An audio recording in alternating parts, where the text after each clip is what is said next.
ये बाइक मेरे पास आई है स्प्लेंडर प्लस BSS की बाइक आई है और ये बाइक 2 जगह से वापस होके आई है।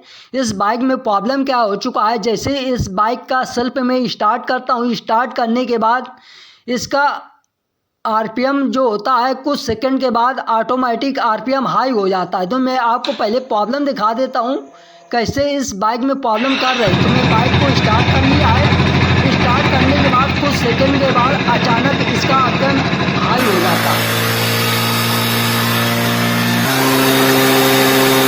इस तरीके से प्रॉब्लम मेरे पास आई है। तो जब भी आपके पास इस तरीके से प्रॉब्लम आए तो सबसे पहले इसका एक्सीलेटर केबल को चेकआउट करना है। तो मैं इसका एक्सीलेटर केबल भी प्रॉपर सही है, फिर भी इसका RPM हाई हो जाता है। जो इसका इलेक्ट्रॉनिक कार्बोरेटर में RPM स्क्रू होता है, इधर से मैं RPM को स्लो कर दिया है बिल्कुल, फिर भी इसका RPM हाई हो जाता है। तो इसका जो थर्मल सिलेंसर होता है इसको भी मैं ओपन कर लेता हूँ।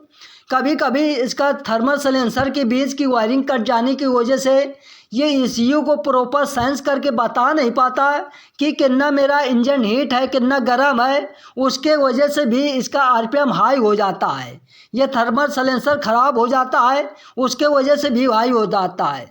तो ये थर्मल सिलेंसर भी प्रॉपर सही है और इसकी वायरिंग भी सही है। अब ये जो इलेक्ट्रॉनिक कार्बोरेटर में ICV वाल लगा होता है तो मैं इसको ओपन कर लेता हूँ। 2 पेच लगे रहते हैं। कभी कभी ICV वाल ख़राब हो जाने के कारण या वोल्टेज न मिलने के कारण इसका RPM हाई हो जाता है कि कितना मुझे एयर और कितना फ्यूल चाहिए, वो ECU को सेंस करके बता नहीं पाता है। तो ये इसमें ICV वाल में ये छोटी स्प्रिंग और नीडल लगी होती है, तो यही वर्क करती है कि कितना मुझे एयर और कितना फ्यूल चाहिए। तो इसको कैसे चेकआउट करना है, तो ये सॉकेट ओपन करना है। सबसे पहले इसका वोल्टेज चेकआउट करना है कि इसमें वोल्टेज की सप्लाई आ रही कि नहीं। ECU के थ्रू इसमें 12 वोल्ट की सप्लाई आना चाहिए, जो मेरा रेड और ब्लैक और होता है। तो मल्टीमीटर को 20 वोल्ट पे सेट कर लेना है और मल्टीमीटर का एक वायर रेड और ब्लैक वायर में अटैच करना है और एक वायर इसके बॉडी में अटैच करना है मल्टीमीटर का, और चाबी ऑन होना चाहिए। तो मैं इसमें चाबी मेरी ऑन है, तो इसमें वोल्टेज मेरा प्रॉपर आ रहा है। ECU से इधर तक वोल्टेज आ रहा है, तो इससे मालूम पड़ता है ये मेरा इसकी वायरिंग प्रॉपर सही है। अब ये ICV वाल जो होता है इसको कैसे चेकआउट करना है, तो मल्टीमीटर को इधर 200 ओम पे सेट करना है और इसको चेकआउट करना है कि मेरा ICV वाल सही है कि ख़राब है। अब इसमें रीडिंग कितना आना चाहिए, तो मल्टीमीटर के दोनों जो नीडल होते हैं दोनों ICV वाल के नीडल में अटैच करना है और इसमें वोल्टेज आना चाहिए 35 से लगा के 45 तक रीडिंग आ रहा है। तो समझ लेना है मेरा ICV वाल प्रॉपर सही है, क्योंकि मैं दूसरी गाड़ी का चेकआउट किया है तो उसमें भी इतना रीडिंग आ रहा है। तो मैं इसमें चेकआउट कर लेता हूँ कि इसमें कितना रीडिंग आ रहा है। तो इसमें भी 37 से लगा के 37 रीडिंग आ रहा है, 45 42 इतना रीडिंग आ रहा है। तो ये समझ लेना है मेरा ICV वाल सिलेंसर सही है। आप मेरी बात समझने की कोशिश करें। जब भी इस तरीके से प्रॉब्लम आए, RPM हाई हो जाए, तो इसी तरीके से चेकआउट करना है। पहले दूसरी गाड़ी का चेकआउट कर लेना है।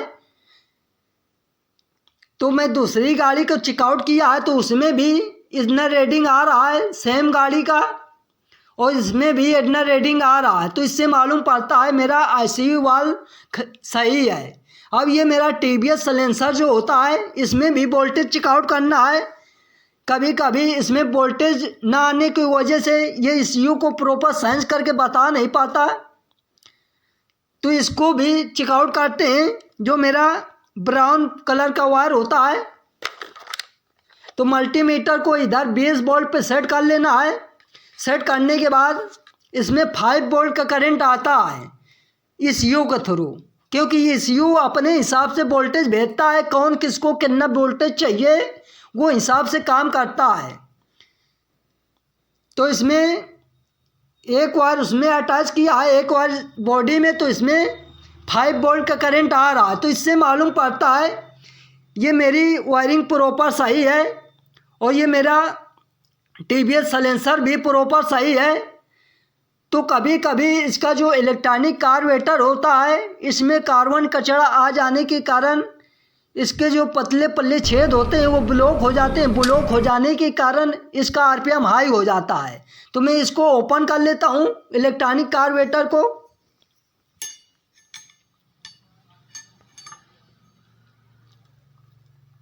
तो मैं इसको निकाल लेता हूँ। तो ये इलेक्ट्रॉनिक कार्बोरेटर को जैसे मैं ओपन किया है तो ये जो TVS साइलेंसर का जो होल होता है इसमें बहुत ज़्यादा काला काला काला कार्बन चिपका हुआ है और इसके होल जो होते हैं ब्लॉक हो चुके हैं। ब्लॉक हो जाने के कारण इलेक्ट्रॉनिक कार्बोरेटर को प्रॉपर एयर नहीं मिल पाती और एयर ना मिलने के कारण इसका RPM हाई हो जाता है। तो मैं इसको जितने इसके पतले पल्ले छेद होते हैं, छोटे छोटे छेद, इसको अच्छे से मैं क्लीन करूँगा और क्लीन करने के बाद फिर देखता हूँ मेरी प्रॉब्लम सॉल्व होती कि नहीं।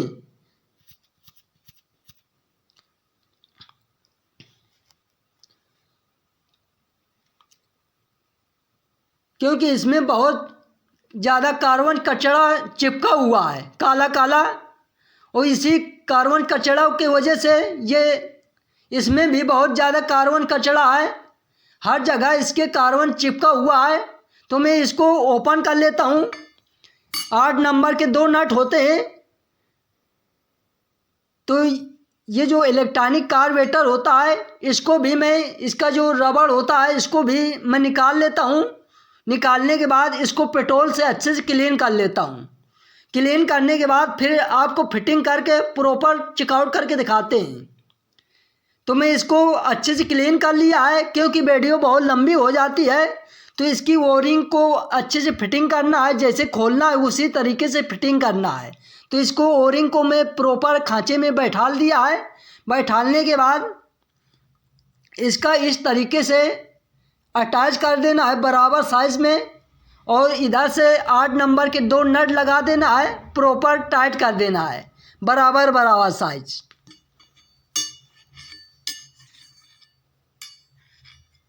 तो मैं अच्छे से इधर टाइट कर दिया है। अब इसकी वायरिंग वगैरह इसको भी खांचे में बैठाल देते हैं और इसको भी मैं फिटिंग कर देता हूँ TVS साइलेंसर को।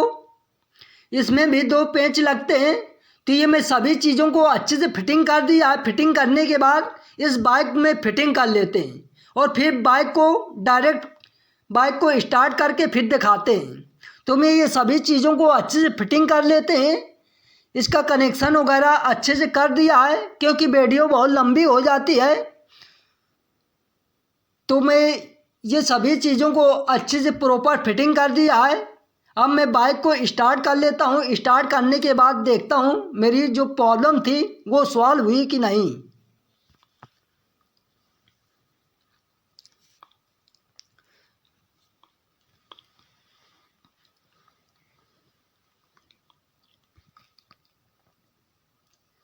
तो अब मेरी जो RPM प्रॉब्लम है वो मेरी सॉल्व हो चुकी है। अब इसका RPM कम है और पहले बहुत ज़्यादा हाई स्पीड में हो जाती है। तो जब भी आपके पास इस तरीके से प्रॉब्लम आए तो ये सभी चीज़ों को चेकआउट करना तो प्रॉब्लम सॉल्व हो जाएगी।